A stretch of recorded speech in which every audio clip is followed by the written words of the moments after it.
মানুষ ভাবে তাকদির লিখে ফেলা, কিন্তু মানুষ ভুলে যায় আল্লাহ তাকদির লিখেছেন আর দোয়া দিয়ে তা বদলানোর পথও খুলে রেখেছেন।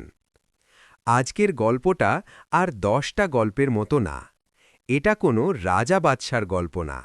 এটা এক সাধারণ মানুষের গল্প, যার জীবনে সব দরজা বন্ধ হয়ে গিয়েছিল। বন্ধ দরজার জীবন। সালমান ছিল বন্দর শহরের এক ড্রাইভার। দিনে রিকশা চালাত, রাতে ভাড়া গাড়ি। কিন্তু টাকার হিসাব কখনো মিলত না। মা অসুস্থ, বোনের বিয়ে বাকি, ঘরে অভাব। সালমান প্রতিদিন বলতো, হে আল্লাহ, আমার জন্য কি কিছু নেই? এক রাতের কান্না। এক রাতে বৃষ্টি পড়ছিল। রিকশা ভিজে গেছে, কোনো যাত্রী নেই। সালমান রাস্তার পাশে বসে পড়ল। চারদিকে অন্ধকার। সে হাত তুলে বলল, হে আল্লাহ, আমি কার কাছে যাব? তুমি ছাড়া তো কেউ নেই। তার চোখের পানি বৃষ্টির সাথে মিশে গেল। অচেনা মসজিদ। হঠাৎ সে আজানের শব্দ শুনল। আল্লাহু আকবার! সালমান উঠে পড়ল। পা তাকে নিয়ে গেল এক পুরনো মসজিদে। ভিতরে ঢুকে সে নামাজে দাঁড়াল, কিন্তু মন কাঁপছিল। সেজদায় গিয়ে সে আর ধরে রাখতে পারল না। সেই এক আমল। সেজদায় সালমান বলল, হে আল্লাহ, আমি হারিয়ে গেছি, তুমি আমাকে পথ দেখাও। সেই মুহূর্তে তার মনে পড়ল এক বুজুর্গের কথা, যে বান্দা ফজরের পর 2 রাকাত ইশরাক পড়ে তার রিজিক খুলে যায়। সালমান নিয়ত করল, আজ থেকে নামাজ ছাড়বে না। সকালের সিদ্ধান্ত। ফজরের নামাজের পর সে মসজিদেই বসে রইল। সূর্য উঠল। সে 2 রাকাত ইশরাক পড়ল। তার বুক হালকা লাগল। পরীক্ষা শুরু। পরের দিন গাড়ি নষ্ট, যাত্রী নেই। সালমান হতাশ, কিন্তু সে বলল, আমি ছাড়ব না নামাজ। অচেনা সুযোগ। একদিন এক ভদ্রলোক তার গাড়িতে উঠল। গন্তব্য দূরে। পথে কথা হল।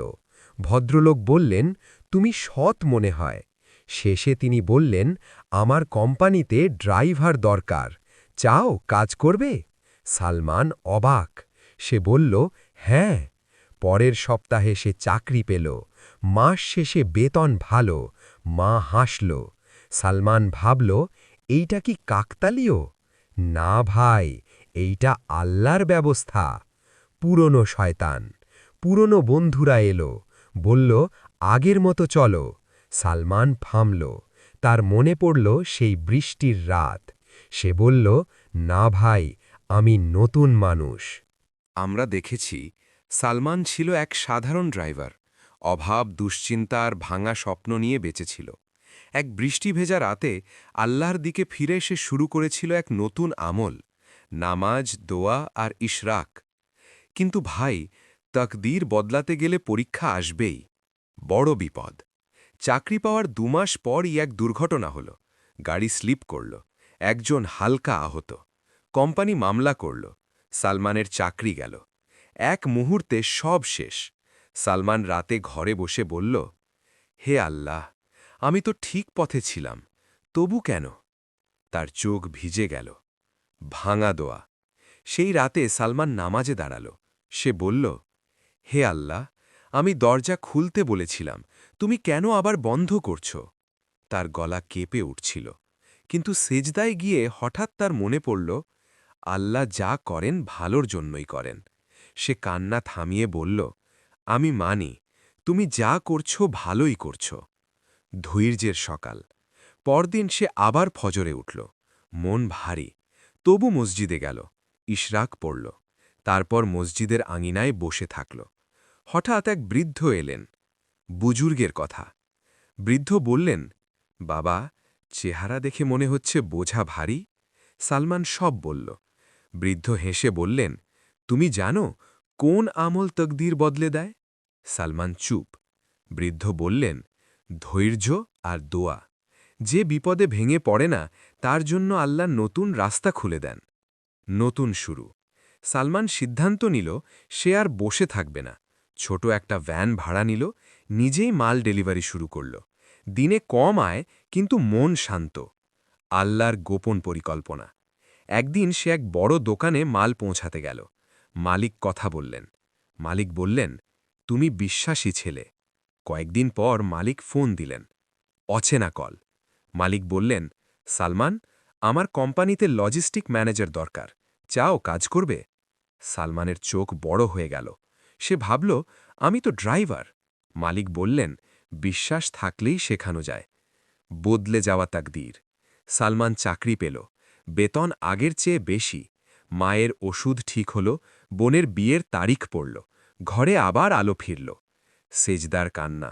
সালমান রাতে সেজদায় পড়ে বলল, হে আল্লাহ, তুমি বন্ধ করেছিলে যাতে বড় দরজা খুলতে পারো। তার চোখ দিয়ে পানি পড়ছিল। পুরনো রাতের কথা। একদিন সে বৃষ্টি ভেজা সেই জায়গায় গেল, যেখানে বসে সে কাঁদেছিল। সে আকাশের দিকে তাকিয়ে বলল, সেই রাতটা না থাকলে আজকের আমি থাকতাম না। শিক্ষাটা কি? সালমান বুঝল, দোয়া তকদির বদলায়, নামাজ শক্ত করে, ধৈর্য দরজা খোলে। দর্শকের জন্য কথা।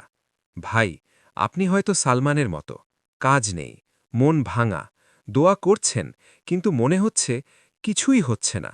মনে রাখুন, আল্লাহ দেরি করেন, কিন্তু অস্বীকার করেন না। শেষ কথা, যে বান্দা আল্লাহকে ধরে রাখে, আল্লাহ তাকে ছাড়েন না। আজ যদি কান্না থাকে, কাল হাসি আসবেই।